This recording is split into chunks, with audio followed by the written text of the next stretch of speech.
আপনার কেন আটক করা হলো বলেন। আপনার কেন অ্যারেস্ট করা হয়েছে? হ্যাঁ? আপনি কোন ল্যাব থেকে আসছেন?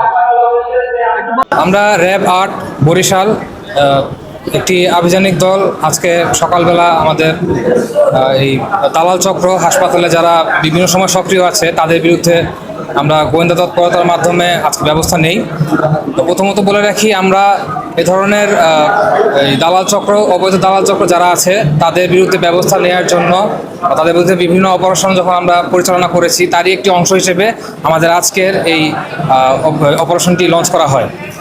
তো অপারেশনটি লঞ্চ করার সময় আমাদের র্যাব ৮-এর একটি আভিযানিক দল এবং গোয়েন্দা তৎপরতার জন্য সাদা পোশাকে আমাদের বিভিন্ন সদস্য তারা তৎপর ছিলেন এবং বিভিন্ন আমাদের এখানে যারা রোগী এসেছেন তাদের সাথে কথা বলে যে ধরনের প্রবলেমগুলো পাওয়া যায়, যে সমস্যাগুলো পাওয়া যায়, যেখানে তারা চিকিৎসা ব্যবস্থা বা যে ধরনের চেক আপের ব্যবস্থাগুলো এখান থেকে না করে দালালের মাধ্যমে তারা বাইরের বিভিন্ন ডায়াগনস্টিক সেন্টারে গাইডেড হচ্ছে, যে জিনিসটা তাদের জন্য অনেক দুঃস্থ বা প্রবলেমেটিক একটি সিচুয়েশনের সৃষ্টি করে।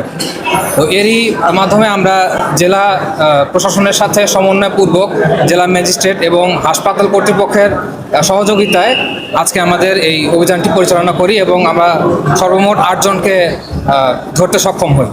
ধন্যবাদ।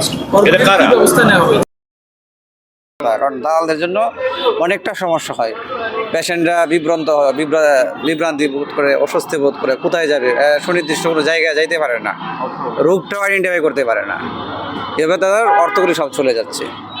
আলটিমেটলি একটা গরিব, তার মা বাবার টাকা পয়সা নাই, সে কোথায় যাবে? একসময় দালালদের খপ্পরে টাকা পয়সা শেষ, ফাইনালি দেখা গেলো যে একদম সে ভালো চিকিৎসাটা করতে পারলো না টাকার অভাবে পড়ে।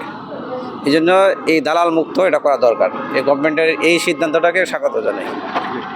আমাদের সমাজে এমনিতেও তো গরিব মানুষ আছে যারা কিছু বাইরে যায়, টাকাও বেশি ব্যয় করা লাগে, সুবিধা থাকতেও যদি বাইরে যাওয়া লাগে, তার জন্য তো অভিযান চালিয়ে নিছে, ভালোই হয়েছে আমার মতে।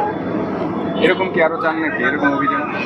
অবশ্যই চাই, এখানে কেন, অন্য অন্য কোনো হসপিটালেও যদি এরকম হয় অবশ্যই অভিযান চালিয়ে নেওয়া উচিত, আইনের আওতা তো নেওয়া উচিতই আমার মতে। আসলে দালাল চক্রটা ধরা, এই যে র্যাবের অভিযান না, এটা আসলে সরকারি হিসেবে সবটাই করা লাগে, সব জায়গায় এটা আছে।